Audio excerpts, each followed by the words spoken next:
అందరికీ నమస్కారం అండి. ఈ వీడియోలో ఇండిపెండెంట్ హౌస్ చూపిస్తాను. ఎగ్జాక్ట్ మనం విజయవాడ రామకృష్ణాపురం లొకేషన్లో ఉన్నాము. ఇక్కడ 85 గజాల్లో ఈ హౌస్ సేల్కి ఉందండి. చాలామంది రామకృష్ణాపురం లొకేషన్లో లో కాస్ట్లో ఇండిపెండెంట్ హౌసెస్ కావాలని అడుగుతున్నారు. మీ అందరి కోసం మంచి అవకాశం ఇది. టోటల్ G+1కి ప్లాన్ ఉంది, కానీ ఒక్కటే ఫ్లోర్ ఉంటుంది. మొత్తం 85 గజాలండి. కన్స్ట్రక్షన్ పూర్తయ్యి సుమారు 9 ఇయర్స్ అవుతుంది. విజయవాడ రామకృష్ణాపురం లొకేషన్ అండి. ఇల్లు అయితే చాలా బాగుంది, అస్సలు మిస్ అవుద్దండి.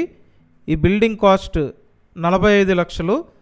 రామకృష్ణాపురం లొకేషన్లో అపార్ట్మెంట్ రేటుకి ఇండిపెండెంట్ హౌస్ అండి. త్వరపడాలి. నేను స్క్రీన్ మీద కాంటాక్ట్ నెంబర్ ప్రొవైడ్ చేశాను. డైరెక్ట్ మీరు ఆ నెంబర్కి కాంటాక్ట్ చేసి హౌస్ చూసి కన్ఫర్మ్ చేయండి. లోన్ కూడా వస్తుందండి. Thank you.